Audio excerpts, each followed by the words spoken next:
Hello and welcome to Mikey's Film Corner. I'm your host, Mikey, and this was a movie. We're gonna be talking about Final Destination: Bloodlines. This was a movie. I'm kind of trying not to smirk about it because it is cartoonishly goofy. For a horror movie, this is way too goofy. There's a couple kills here I'll mention that are scary, but most of them are really goofy. So what's the premise? The premise centers around this girl who's connected to this woman named Iris. And in the beginning of the movie, you find out she dies. Along with everybody else in this building called the Skyview, all this stuff happens where by some weird sort of luck, it just tumbles over, blows up, everybody burns and dies, falls over, yada yada yada. You can kind of tell it's a kind of over exaggerative for a horror movie. But Iris isn't dead. That's just a premonition of what could have happened. But thankfully, that didn't happen. And she had the ability to see the future, so she stopped the building from even falling apart. They actually ended up shutting down the Skyview because of extra repairs. They didn't even actually do anything. They just kind of left it there and did nothing. And essentially, Iris has a granddaughter. The granddaughter's the main character of this movie. She has the same kind of idea that her grandma did.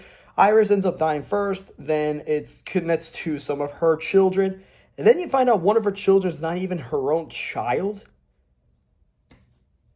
Kind of a whole thing. Or actually, no, sorry, one of her grandchildren isn't actually part of her family bloodline. But it doesn't matter, he ends up dying anyway, but we're going to get to that in a second. Most of the characters that die early on are connected to Grandma Iris. And two of the kills are from the trailer. One, it has a shard of glass, and I recommend not drinking alcohol for that scene because, like me, I kind of was a little puzzled. Don't drink for that scene. You can drink for every other part of the movie, just don't drink for that one. There's a good reason why. If you see the movie, you'll understand. Connected to that shard of glass, Howard gets run over by a lawnmower. And Howard's one of her sons, and then her daughter Darlene is the main character's mom, but she abandoned him when she was like 10. The main character was like 10, and then she has a son who doesn't really care too much, and he's like a high schooler, and also the main character is in college. I forgot to mention that part. What else? Her cousins are Howard's children. Well, one of them isn't. The other two are. The girl ends up dying via getting squashed by a garbage truck. I think her name was Julia. Bobby, who isn't a real son to Howard, gets crushed by a CAT scan machine in a hospital, but that's around the end of the movie, though. And Bobby has an EpiPen because he has a peanut allergy. Or I think he's allergic to peanut butter. I think it's just a peanut allergy. And thankfully he's okay, and then he ends up dying anyway. So it did not really matter at all.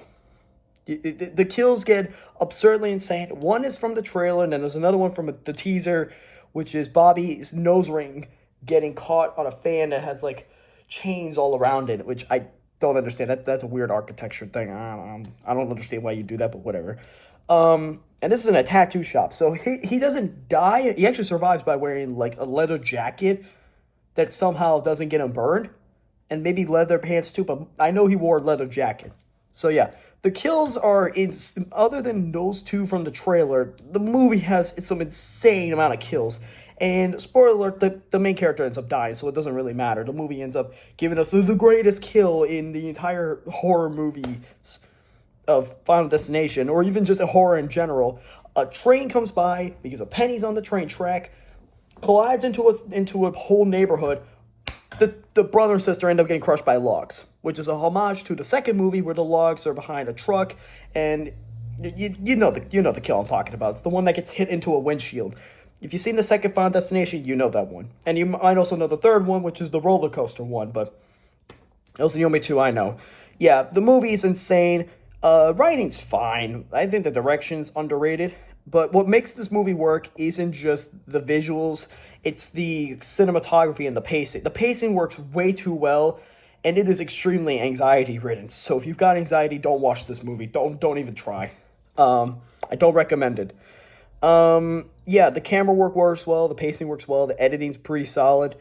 Um, Even the sound design is kind of underrated. What am I gonna give this rating though? I'm gonna give it like a 9 out of 10. It is one of my favorite horror movies of the year, and I actually realized after watching this, I think horror's back. Like the horror movies are getting better since Nosferatu, even though I didn't like it that much. Horror and even The Substance, horror movies have been getting a lot better, so we gotta keep that up. I'll give this a 9 out of 10. If it's an Oscar favorite for like makeup and hairstyling, I'm cool with it. But I think it should be visual effects. That's what I think, because it's too good. Too good. Anyway, hope you guys enjoyed the video. If you liked the video, make sure to smash the like button and smash the subscribe button. And I'll see you guys in the next one. See ya.